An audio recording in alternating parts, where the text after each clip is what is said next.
Film 8, stress et trauma. Bonjour Thierry. Bonjour Daniel. Stress et trauma, c'est quoi exactement?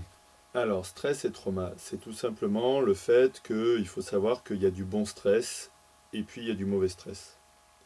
Aujourd'hui, maintenant depuis 25 ans, on parle de plus en plus de stress post-traumatique. En anglais, on dit PTSD et en français, on dit ESPT. C'est-à-dire, en fait, on parle de syndrome de stress post-traumatique. Le trauma, c'est simple. En fait, c'est comme un bug de peur. C'est-à-dire que c'est une expérience de vie, un événement qui va vous marquer et qui va engrammer la peur à l'intérieur de vous.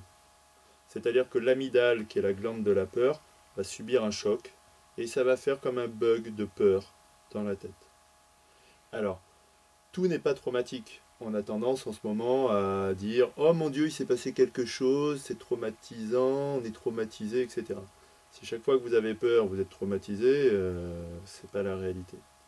En fait, pour savoir quand une peur est traumatisante, pour savoir s'il y a un réel traumatisme, en fait, il faut se demander si l'événement qui a été marquant, si l'événement qui vous a choqué, a 4 caractéristiques qu'on appelle les 4 I.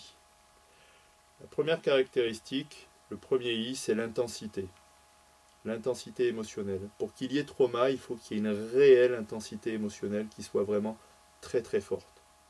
Un accident de voiture, un attentat terroriste, un viol, un abus sexuel, ce genre de choses. C'est-à-dire que c'est vraiment quelque chose qui sort du commun.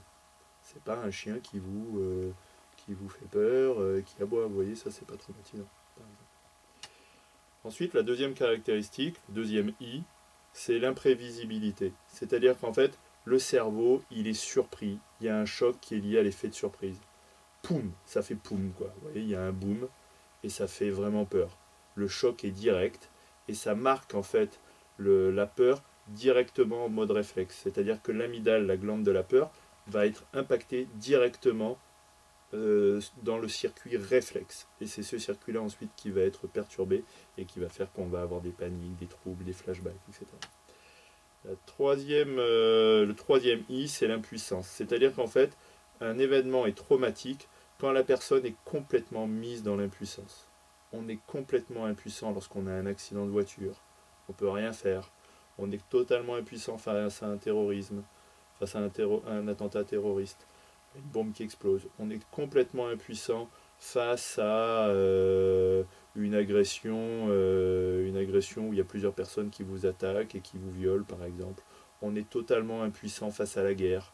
Et vous savez qu'il y a eu beaucoup de personnes traumatisées dans les différentes guerres, notamment au XXe siècle, et ça continue au XXIe siècle. Et puis, il y a une quatrième caractéristique, c'est l'incompréhension.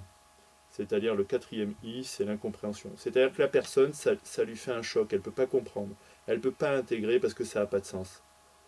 Quel sens ça a de tuer des gens? Quel sens ça a de violer des gens? Ça n'a pas de sens, c'est impensable, c'est incompréhensible. Et donc le cerveau, il ne peut pas comprendre ça, il ne peut pas gérer ça, il ne peut pas l'intégrer, il ne peut pas le digérer. Donc je résume la situation. Un traumatisme, c'est un bug de peur qui est très intense, qui marque une personne, et c'est lié à un événement qui a 4 caractéristiques. L'intensité émotionnelle, l'imprévisibilité, l'impuissance puisqu'on ne peut rien faire face à ça, et l'incompréhension puisqu'on a une perte de sens et une perte de repère. Par rapport à ça, le problème qu'il y a pour le cerveau, en fait, c'est qu'il a du mal à digérer tout ça, il a du mal à l'archiver, parce que c'est tellement intense que ce bug, en fait, il va venir perturber le présent, et le cerveau va avoir du mal à le digérer et à l'archiver pour le remettre à sa place dans le présent, dans le passé plutôt.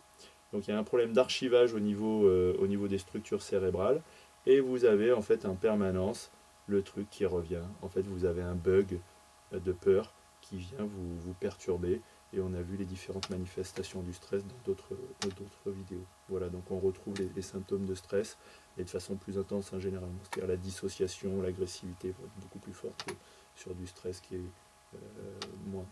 Alors attention, là je vais peut-être te dire aussi une chose, il ne faut pas comparer les traumas, hein. C'est une échelle, hein. Il peut y avoir le traumatisme, la souffrance, ça marche toujours avec des échelles. Voilà Daniel, j'espère que je vous ai éclairé sur ce sujet-là. Merci beaucoup Thierry. Je vous en prie.